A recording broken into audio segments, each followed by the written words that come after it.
اعوذ باللہ من الشیطان الرجیم بسم اللہ الرحمن الرحیم والمحصنات من النساء إلا ما ملكت أيمانكم كتاب الله عليكم وأحل لكم ما وراء ذلكم أن تبتغوا بأموالكم محصنين غير مسافحين فما استمتعتم به منهن فآتوهن أجورهن فريضة ولا جناح عليكم فيما تراضيتم به من بعد الفريضة إن الله كان عليما حكيما۔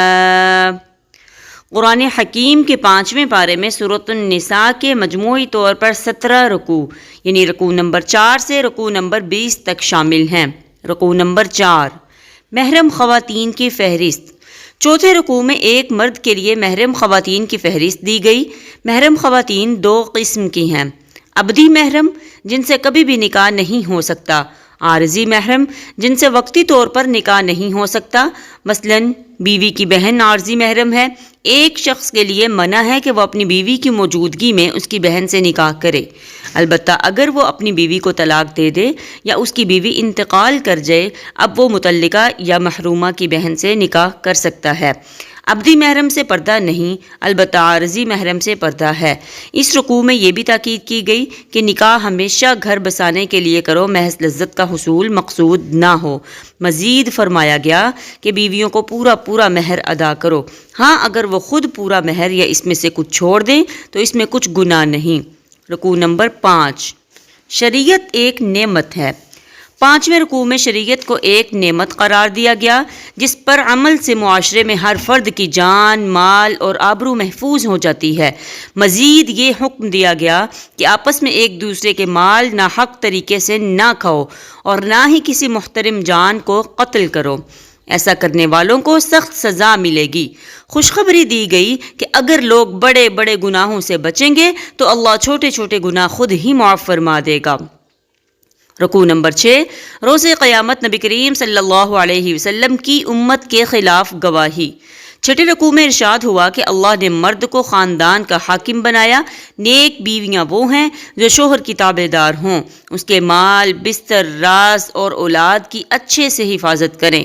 جو خواتین ایسا نہ کریں انہیں سمجھایا جائے، نہ سمجھیں تو بستر سے علیحدہ کر دیا جائے، پھر بھی نہ مانیں تو ہلکی سی سرزنش کی جائے۔ آخری صورت یہ ہے کہ شوہر اور بیوی کے خاندانوں سے 2 معتبر اشخاص صلح کرانے کی کوشش کریں۔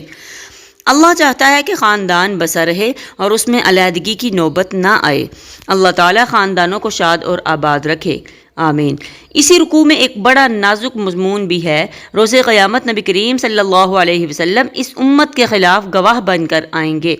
اللہ کی بارگاہ میں عرض کریں گے، اے اللہ، میں نے اس امت تک دین کے پیغام کو پہنچانے کا حق ادا کر دیا، اگر کسی نے عمل نہیں کیا تو وہ خود ذمہ دار ہے۔ اس مضمون کو سن کر اللہ کے رسول صلی اللہ علیہ وسلم بھی آپ دیدہ ہو جایا کرتے تھے۔ اللہ ہمیں روز قیامت کی رسوائی سے محفوظ فرمائے، آمین۔ رکوع نمبر 7، شرک کا جرم معاف نہیں کیا جائے گا۔ 7ویں رکوع میں حکم دیا گیا کہ نشے کی حالت میں نماز کے قریب مت جاؤ۔ نماز اس وقت پڑھو جب تمہیں معلوم ہو کہ تم کیا کر رہے ہو یا کیا پڑھ رہے ہو۔ یہ شراب کی حرمت کے حوالے سے دوسرا حکم ہے۔ پہلا حکم سورۃ البقرہ کے 27ویں رکوع میں آیا تھا، آخری حکم سورۃ المائدہ میں آئے گا، جس کے تحت شراب کو مکمل طور پر حرام کر دیا گیا۔ اس رکوع میں یہود کی بعض خباثتوں کا بھی ذکر کیا گیا۔ وہ الفاظ کو بدل کر اپنے خبث باطن کا اظہار کرتے تھے۔ مزید یہ کہ ان میں سے کچھ لوگ حضرت عزیر علیہ السلام کو اللہ کا بیٹا قرار دے کر شرک کا جرم بھی کر رہے تھے۔ آگاہ کیا گیا کہ اللہ جس گناہ کو چاہے گا معاف کر دے گا، لیکن شرک جیسے گناہ کو ہرگز معاف نہیں فرمائے گا۔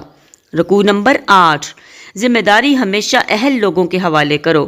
8ویں رکوع میں یہود کا یہ جرم بیان ہوا کہ وہ شرک کرنے والوں کو مسلمانوں پر ترجیح دیتے ہیں۔ مسلمانوں کو ہدایت دی گئی کہ وہ امانت ہمیشہ اہل لوگوں کے حوالے کریں۔ کسی منصب کے لیے رائے دیں تو موزوں شخص کے لیے دیں، یا نامزد کر دیں تو قابل شخص کو منصب دار بنائیں۔ نظم کی پابندی کریں، جملہ معاملات میں اللہ اور اس کے رسول صلی اللہ علیہ وسلم اور اپنے میں سے صاحب اختیار منصب دار کی اطاعت کریں۔ اگر منصب دار سے اختلاف ہو تو قرآن و سنت کی روشنی میں اس کا حل تلاش کریں۔ رکوع نمبر 9، اطاعت رسول صلی اللہ علیہ وسلم سے گریز۔ 9ویں رکوع میں منافقانہ روش کا بیان ہے۔ منافقین قرآن کا حکم ماننے کو تیار ہیں لیکن رسول اللہ صلی اللہ علیہ وسلم کی اطاعت کے لیے تیار نہیں۔ یہی روش منکرین سنت کی ہے۔ وہ قرآن کے احکامات کو ماننے کے لیے تیار ہیں لیکن حدیث رسول صلی اللہ علیہ وسلم کو حجت تسلیم نہیں کرتے۔ اللہ ہمیں اس فتنہ سے محفوظ فرمائے۔ اس رکوع میں مزید فرمایا کہ اس وقت تک کوئی انسان مومن نہیں ہو سکتا جب تک وہ اپنے جملہ معاملات میں رسول اللہ صلی اللہ علیہ وسلم کی اطاعت نہ کرے اور ان کے کسی فیصلے کے حوالے سے بھی دل میں تنگی محسوس نہ کرے۔ رکوع نمبر 10، اللہ کی راہ میں ناکامی ہے ہی نہیں۔ 10ویں رکوع میں منافقین کی یہ کمزوری بیان کی گئی کہ وہ اللہ کی راہ میں جنگ کرنے سے گریز کرتے ہیں۔ وہ انتہائی بزدل ہیں، دین کی خاطر مال اور جان کی قربانیاں دینے سے گھبراتے ہیں۔ مسلمانوں کو حکم دیا گیا کہ وہ اللہ کی راہ میں جنگ کریں۔ حق و باطل کے معرکہ میں خواہ وہ غالب ہوں یا مغلوب، ہر صورت میں انہیں بہترین اجر ملے گا۔ رکوع نمبر 11، موت کی جگہ اور وقت طے شدہ ہے۔ 11ویں رکوع میں بھی منافقین کی بزدلی کا ذکر ہے۔ مکی دور میں مسلمانوں کے لیے حکم تھا کہ اپنے ہاتھ باندھے رکھو، کسی بھی مخالفت کے جواب میں اقدام نہ کرو۔ جب مدنی دور میں جنگ کا حکم آیا تو منافقین پر لرزہ طاری ہو گیا۔ وہ لوگوں سے ایسے ڈر رہے تھے جیسے اللہ سے ڈرنا چاہیے۔ ان سے کہا گیا کہ موت سے نہ ڈرو، موت تو اپنے طے شدہ وقت اور معین جگہ پر آ کر رہے گی، بجائے اس کے کہ وہ بستر پر ایڑیاں رگڑ کر آئے، بہتر ہے کہ میدان جنگ میں شہادت کی صورت میں نصیب ہو۔ رکوع نمبر 12، ہجرت سے گریز کرنا منافقت ہے۔ 12ویں رکوع میں منافقین کی اس کمزوری کا ذکر ہے کہ وہ ہجرت کے لیے آمادہ نہیں تھے۔ اللہ کا حکم تو یہ تھا کہ ہر مسلمان اپنے قبیلے کو چھوڑ کر مدینہ آ جائے تاکہ مدینہ میں افرادی قوت مضبوط ہو، لیکن منافقین کے لیے اپنے گھر، جائیداد، کاروبار اور رشتہ داروں کو چھوڑنا بہت بھاری تھا۔ حکم دیا گیا کہ اگر کسی دشمن قبیلے سے جنگ ہو تو اس میں موجود ان منافقین کے ساتھ کوئی رعایت نہ کی جائے جو ہجرت کے لیے تیار نہیں۔ کافروں کی طرح منافقین کو بھی قتل کیا جائے۔ ہاں، اگر منافقین کا تعلق کسی ایسے قبیلے سے ہو جس کے ساتھ معاہدہ ہے تو پھر انہیں قتل نہیں کیا جائے گا۔ رکوع نمبر 13، جان بوجھ کر قتل کرنے والے پر پھٹکار۔ 13ویں رکوع میں ارشاد ہوا کہ مومن کے لیے ممکن ہی نہیں کہ وہ کسی مومن کو جان بوجھ کر قتل کرے۔ ہاں، غلطی سے ایسا ہو سکتا ہے۔ اس صورت میں کفارہ ادا کرنا ہوگا جس کے لیے رہنمائی میں اس رکوع میں دی گئی ہے۔ البتہ اگر کوئی جان بوجھ کر یہ جرم کرے تو اس کے لیے وعید نازل ہوئی۔ وَمَن يَقْتُلْ مُؤْمِنًا مُتَعَمِّدًا فَجَزَاؤُهُ جَهَنَّمُ خَالِدًا فِيهَا وَغَضِبَ اللَّهُ عَلَيْهِ وَلَعَنَهُ وَأَعَدَّ لَهُ عَذَابًا عَظِيمًا۔ اور جس نے قتل کیا کسی مومن کو جان بوجھ کر تو اس کی سزا جہنم ہے، ہمیشہ رہے گا اس میں، اور اللہ اس پر غضبناک ہو اور اسے رحمت سے محروم کر دیا اور تیار کیا اس کے لیے بڑا عذاب۔ یہ جرم ہمارے ہاں بہت عام ہو گیا ہے۔ اللہ ہمیں ایک دوسرے کی جان کے احترام کرنے کی توفیق عطا فرمائے، آمین۔ رکوع نمبر 14، ہجرت نہ کرنے والوں کی حسرت ناک موت۔ 14ویں رکوع میں ان منافقین کی حسرت ناک موت کا نقشہ کھینچا گیا کہ جو اللہ کی راہ میں ہجرت کرنے سے محروم رہے۔ فرشتے ان سے پوچھتے تھے کہ تم کس حال میں تھے؟ وہ کہتے ہیں کہ ہمیں زمین میں مغلوب کر دیا گیا اور ہم پوری طرح اللہ کی بندگی نہیں کر سکتے تھے۔ فرشتے کہتے ہیں کہ تم نے ہجرت کیوں نہ کی؟ اب تیار ہو جاؤ، تمہارا ٹھکانہ جہنم ہے جو بہت بری جگہ ہے۔ اسی رکوع میں ہجرت کرنے والوں کو خوشخبری دی گئی کہ ان کے لیے زمین میں بھی بڑی وسعت ہے اور آخرت میں بھی وہ بہترین اجر سے نوازے جائیں گے۔ رکوع نمبر 15، انتہائی خوف کے وقت میں بھی نماز معاف نہیں۔ 15ویں رکوع میں سفر کے دوران نمازوں میں قصر کا حکم دیا گیا۔ مزید ہدایت دی گئی کہ جنگ کے دوران اگر دشمنوں کے حملے کا خطرہ ہو تو صلاۃ الخوف ادا کی جائے، آدھا لشکر پہرا دے اور آدھا نماز ادا کرے، پھر نماز ادا کر کے یہ نصف لشکر پہرا دے اور باقی لشکر نماز ادا کرے۔ گویا انتہائی خوف کے وقت بھی نماز معاف نہیں۔ مزید فرمایا کہ عام حالات میں تمام مسلمانوں پر نماز پابندی وقت کے ساتھ فرض ہے۔ اللہ تعالی ہمیں پابندی وقت کے ساتھ نماز ادا کرنے کی توفیق عطا فرمائے۔ رکوع نمبر 16، عدل کرو خواہ دشمن کو فائدہ پہنچے۔ 16ویں رکوع میں نبی کریم صلی اللہ علیہ وسلم اور تمام مسلمانوں کو تلقین کی گئی کہ وہ ہمیشہ عدل قائم کرنے کی کوشش کریں اور اپنے لوگوں میں سے زیادتی کرنے والوں کی حمایت نہ کریں۔ عدل کیا جائے خواہ اس کا فائدہ کسی دشمن کو ہی کیوں نہ پہنچے۔ رکوع نمبر 17، اجماع امت کی اہمیت۔ 17ویں رکوع میں اجماع امت کی اہمیت بیان کی گئی ہے کہ کسی بھی دور میں فقہاء کی اکثریت کا کسی رائے پر متفق ہونا اجماع کہلاتا ہے۔ اجماع سے اختلاف کر کے علیحدہ راہ اختیار کرنا اور امت میں انتشار پیدا کرنا دراصل رسول اللہ صلی اللہ علیہ وسلم سے دشمنی ہے، کیونکہ یہ دراصل امت محمد صلی اللہ علیہ وسلم کو کمزور کرنے کی کوشش ہے۔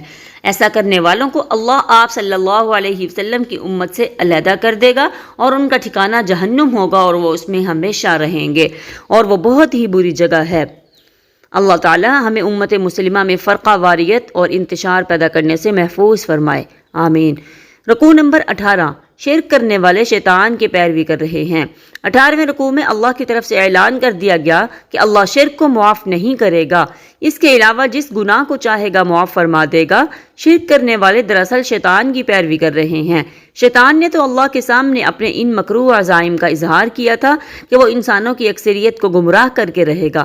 اس کے بعد مسلمانوں پر واضح کر دیا گیا، اے مسلمانوں، نہ تو تمہاری خواہشات سے کچھ ہوگا اور نہ ہی اہل کتاب کی خواہشات سے۔ جس کسی نے برا عمل کیا وہ اس کا بدلہ پائے گا اور وہ اللہ کے سوا نہ کوئی دوست پائے گا اور نہ ہی کوئی مددگار۔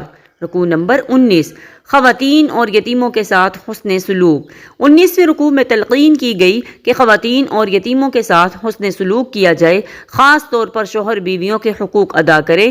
البتہ اگر کوئی خاتون محسوس کرے کہ اس کا شوہر اس کی طرف توجہ نہیں دے رہا تو پھر کوئی صلح کی صورت پیدا کرے، اپنے کچھ حقوق سے خود ہی دستبردار ہو جائے یا مہر میں سے کچھ حصہ معاف کر کے شوہر کو خوش کرنے کی کوشش کرے۔ اللہ چاہتا ہے کہ گھر بسا رہے، میاں بیوی کے درمیان موافقت رہے اور جدائی نہ ہو۔ البتہ اگر موافقت نہیں ہو رہی اور لڑائی جھگڑا اپنی انتہا کو پہنچ گیا ہے تو علیحدگی میں ہی بہتری ہے۔ اللہ اپنے فضل سے دونوں علیحدہ ہونے والوں کو غنی فرما دے گا۔ رکوع نمبر 20، ظلم و استحصال کے خلاف جد و جہد کرو۔ 20ویں رکوع میں حکم دیا گیا کہ معاشرے میں عدل و انصاف کے قیام کے لیے کھڑے ہو جاؤ اور ظلم و استحصال کے خلاف جد و جہد کرو۔ اللہ کو صرف یہی نیکی مطلوب نہیں کہ تم عبادت گاہوں میں بیٹھ کر اللہ اللہ کرتے رہو، اس کا حکم تو یہ ہے کہ باہر نکلو اور ظالموں کے ساتھ پنجہ آزمائی کرو اور انہیں ظلم سے روکو۔ ہمیشہ عدل کا فیصلہ کرو، خواہ عدل کا فیصلہ تمہارے والدین، تمہارے رشتہ داروں اور خود تمہاری ذات کے خلاف ہی کیوں نہ ہو۔ کبھی بھی عدل کے مقابلے میں خواہشات کی پیروی نہ کرو۔ اس رکوع میں مزید حکم دیا گیا کہ اپنے ایمان کو زبانی اقرار سے بڑھا کر قلبی تصدیق تک پہنچاؤ۔ یہ منافقانہ طرز عمل ہے کہ زبان پر تو اقرار ہو لیکن دل میں یقین نہ ہو۔ اچھے لوگوں کی صحبت اور قرآن کریم پر غور و فکر سے قلبی ایمان حاصل ہوگا۔ آگاہ کیا گیا کہ منافق وہ لوگ ہیں جو ایمان لاتے ہیں اور خلوص کے ساتھ، لیکن جب دین کے تقاضے سامنے آتے ہیں تو پیچھے ہٹ جاتے ہیں اور رفتہ رفتہ ایمان کی دولت سے محروم ہو جاتے ہیں۔ ان کا معاملہ یہ ہے کہ مومنوں کو چھوڑ کر کافروں سے دوستی کرتے ہیں، سمجھتے ہیں کہ اس سے عزت ملے گی، حالانکہ عزت تو اللہ کے ہاتھ میں ہے، جسے چاہتا ہے عطا فرما دیتا ہے۔ مسلمانوں کو یہ بھی ہدایت دی گئی کہ اگر کسی محفل میں اللہ کے احکامات اور شعائر دین کا مذاق اڑایا جا رہا ہو تو اس محفل کا بائیکاٹ کر کے غیرت دینی کا ثبوت دو۔ اگر تم وہیں بیٹھے رہے اور گستاخیاں سنتے رہے تو تم بھی مذاق اڑانے والوں کی طرح ہو جاؤ گے۔ منافقین کی یہ روش بھی بتائی گئی کہ وہ مسلمانوں اور کفار دونوں سے تعلق رکھ کر فائدہ اٹھانا چاہتے ہیں۔ مسلمانوں کو کامیابی ملے تو کہتے ہیں کہ ہم تمہارے ساتھ ہیں، اور اگر کافروں کو کامیابی حاصل ہو تو کہتے ہیں کہ ہم تمہاری مسلمانوں سے حفاظت کر رہے تھے۔ اللہ تعالیٰ روز قیامت تمام لوگوں کی حقیقت کھول دے گا کہ کون مومن ہے، کون منافق اور کون کافر۔ آج منافقین کا شمار مسلمانوں میں ہوتا ہے، لیکن روز قیامت اللہ انہیں کفار کے ساتھ جہنم میں جمع کر دے گا۔ اللہم طہر قلوبنا من النفاق، اے اللہ ہمارے دلوں کو نفاق کے مرض سے پاک کر دے، آمین یا رب العالمین۔